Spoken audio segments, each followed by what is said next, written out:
చేద్దామా మరి.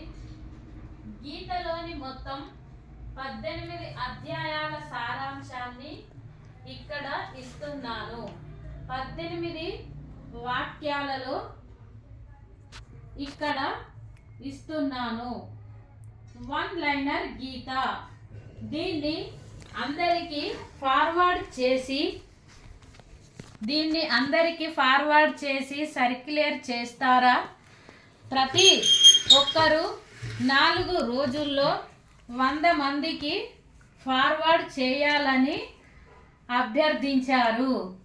మీ రాష్ట్రంలోనే కాదు, ఇది భారతదేశం మొత్తం భారతదేశానికి ఫార్వర్డ్ చేయాలి. వన్ లైనర్ గీత. ఇప్పుడు భగవద్గీత గురించి 18 అధ్యాయాల గురించి అన్నమాట. 1 అధ్యాయం 1 తప్పుడు ఆలోచనల మాత్రమే జీవితంలోకి ఒక సమస్య. తప్పుడు ఆలోచన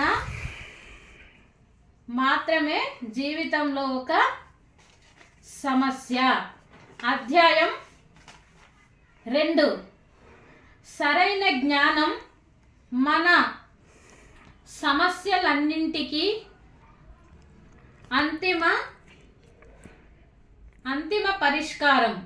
అధ్యాయం 3 నిస్వార్థం అనేది ప్రగతికి మరియు శ్రేయస్సుకు ఏకైక మార్గం.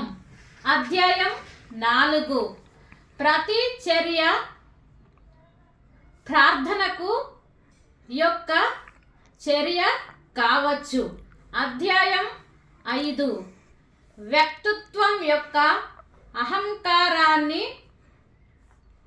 త్యజించండి మరియు అనంతం యొక్క ఆనందాన్ని ఆనందించండి. అధ్యాయం 6 ప్రతిరోజు ఉన్నత చైతన్యానికి కనెక్టివ్ అవ్వండి. మన చైతన్యానికి మనమే కనెక్ట్ కావాలంట. ఈ వాక్యం యొక్క అర్థం. అధ్యాయం 7 మీరు నేర్చుకున్న వాటిని జీవించండి. అధ్యాయం 8 మిమ్మల్ని మీరు ఎప్పటికీ వదులుకోకండి. అధ్యాయం 9 మీ ఆశీర్వాదాలకు విలువను ఇవ్వండి. అంటే మీ ఆశీర్వాదాలకు విలువను ఇవ్వండి అంటే నేను ఇట్లా చెయ్యను అట్లా చేయను అనేది అపనమ్మకం కాకుండా మనకి ఇస్తాడు దేవుడు అని మన ఆశీర్వాదం మనమే తీసుకోవాలట దీని అర్థం. ఓకే. అధ్యాయం 10 చుట్టూ ఉన్న దైవాన్ని చూడండి. మన చుట్టూ ఉన్న దైవాన్ని మనమే చూడాలట.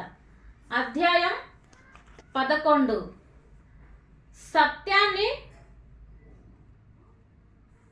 సత్యాన్ని యథాతథంగా చూడడానికి తగినంత శరణాగతి కలిగి ఉండండి.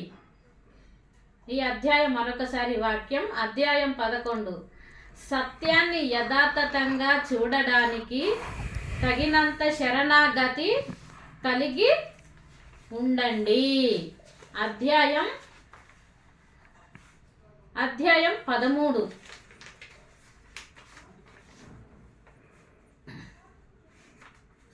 అధ్యాయం 12 మీ మనస్సును ఉన్నతంగా గ్రహించండి.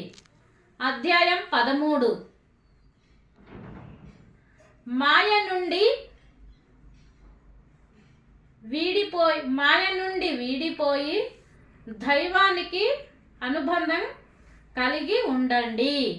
అధ్యాయం 14 మీ దృష్టికి సరిపోయే జీవన శైలిని గడపండి. అధ్యాయం 15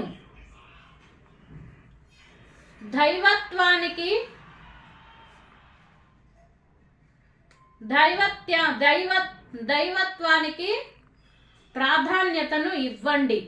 అధ్యాయం 16 మంచిగా ఉండటమే ప్రతిఫలం. మనము దేనికైనా ఇది చెయ్యలేను అది ఇది అని అనుకోకుండా మంచిగా చేస్తాను అని అనుకొని ఉండటమే ప్రతిఫలం అన్నమాట. భగవద్గీతకు ప్రతిఫలం అన్నమాట అది. అధ్యాయం 17 ఆహ్లాదకరమైన వాటిపై హక్కును ఎంచుకోవడం శక్తికి సంకేతం. అధ్యాయం 18 వీడండి దేవునితో ఐక్యతను వెళ్దాము. అంటే అధ్యాయం 18 ఏం చెప్తుందంటే